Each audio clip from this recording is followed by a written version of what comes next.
Kembali lagi di channel Arsitek Sumba. Kali ini kita akan membahas desain kos-kosan berukuran 3x4 ditambah teras 1 meter yang dibangun pada lahan berukuran 12x25 meter dengan perolehan kamar berjumlah 27 kamar dengan tampilan minimalis yang sangat menarik dan kekinian. Dilengkapi dengan kamar mandi dalam, ada ruang lemari, ada ruang komunal, dan ada parkiran motor dan mobil.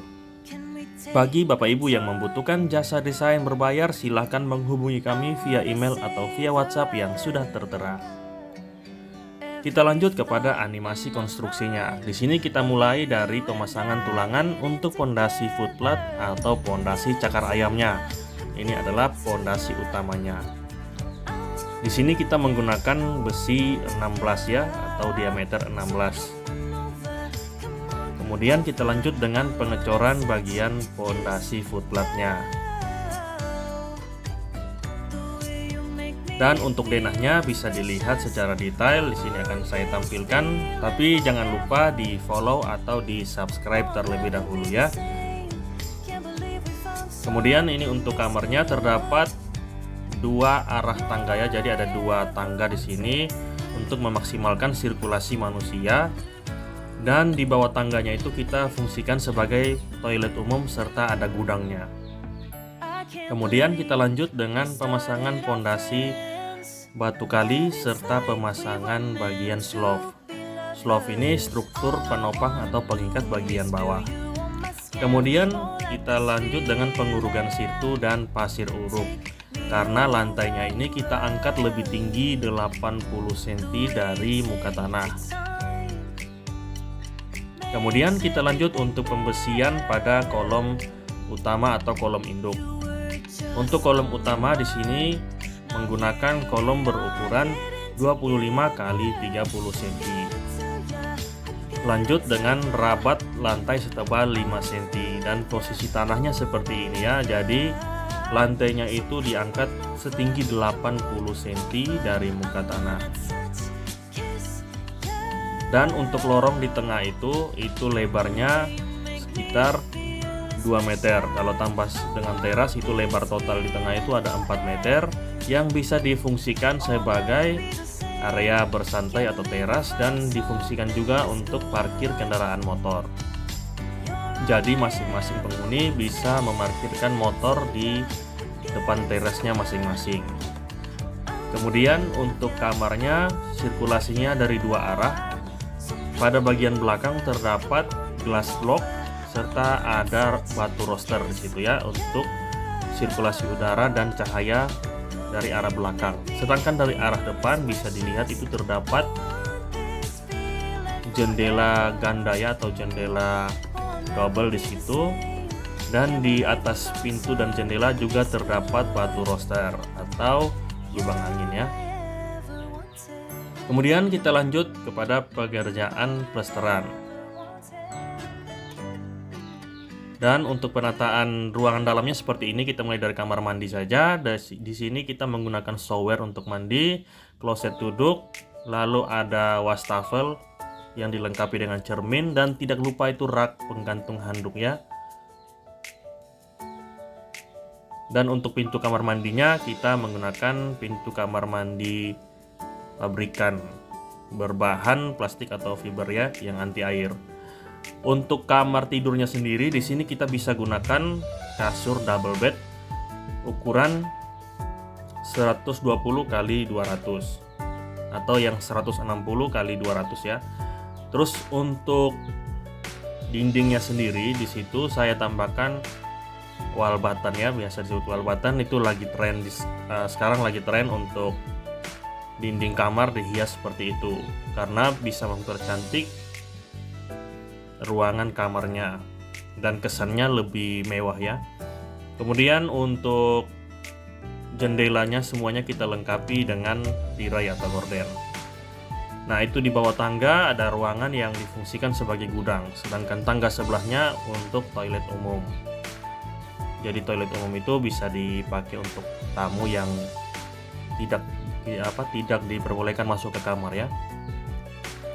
Untuk tangganya itu dua arah, Itu tujuannya agar kalau terjadi bencana seperti gempa atau kebakaran, itu penghuni di lantai 2-nya itu bisa cepat ya untuk turun ke lantai 1 menyelamatkan diri.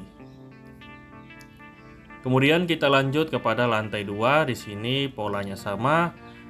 Dan tidak lupa kita kasih bukaan jendela juga di arah bordes tangga ya.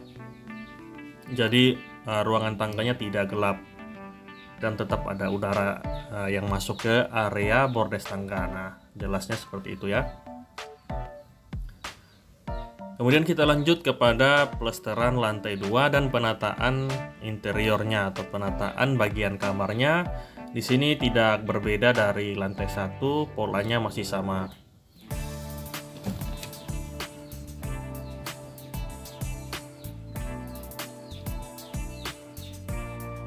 Dan untuk pintunya serta jendelanya seperti ini. Kemudian kita akan lanjut kepada lantai rooftop. Di sini kita ada lantai rooftopnya yang bisa kita gunakan untuk area mencuci serta area menjemur dan tempat peletakan tandon air. Kemudian kita pasangkan rangka plafon dan plafonnya. Dan untuk gewelnya seperti ini, gewel atau gunungan, dan kita lanjut dengan kuda-kuda baja ringannya. Nah, kuda-kuda seperti ini ya.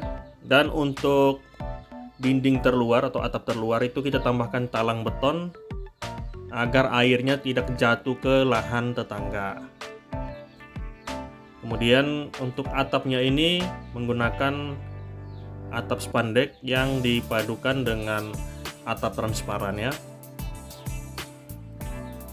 Jadi voidnya itu bisa menerima cahaya matahari juga dan tidak gelap. Kemudian untuk fasadnya seperti ini dan lorongnya itu lantainya kita gunakan paving. Nah, untuk tampilan fasad bangunan atau depan kamarnya kita padukan batu alam dan permainan plesteran. Jadi tampilannya bisa dapat tampilan cantik seperti ini. Jadi walaupun kos-kosan, penampilannya harus menarik seperti bangunan hotel ya, agar penghuninya juga betah. Untuk terasnya bisa kita tambahkan kursi serta meja kecil untuk bersantai seperti ini. Bisa untuk menerima tamu juga di situ. Dan di pojokan itu nempel ke dinding itu ada septic tank ya, kita letakkan septic tank satu di situ dan satu lagi di arah depan di ruang komunal atau di tamannya. Kemudian untuk pembatas voidnya seperti ini menggunakan railing dari besi hollow. Kemudian untuk fasad paling depan di sini permainan antara batu alam, plesteran serta ada permainan batu roster yang ditempel ke dinding. Dan di situ bisa menampung, untuk parkirannya itu ada parkiran mobil, bisa 2 mobil ya. Nah, itu di sana ada satu lagi septic tanknya di arah taman atau ruang komunal, dan di situ bisa kita buat taman kecil, ada bangkunya dan ada sedikit tanaman agar bangunan ini bisa terlihat lebih fresh, lebih menarik ya dengan adanya taman kecil itu. Dan untuk bagian lantai rooftopnya tidak lupa kita kasih atap seperti itu agar air hujan tidak masuk ke area tangga, dan di sebelahnya itu ada tempat peletakan 4 buah tandon. Dan di situ juga bisa digunakan untuk area menjemur pakaian. Nah, ini untuk tampilan dari arah belakang itu terdapat bukaan yang menggunakan terali untuk penutup bukaannya itu. Kemudian kita tambahkan sedikit kanopi agar parkiran dan ruang komunalnya itu tidak langsung terkena matahari. Nah, berikut tampilan keseluruhan dari bangunan ini. Semoga desain kali ini bisa bermanfaat, bisa menginspirasi, dan bagi yang memiliki ukuran lahan seperti ini mungkin ini cocok untuk kamu ya. Jangan lupa di like, komen, dan subscribe, dan sampai jumpa di konten-konten menarik berikutnya.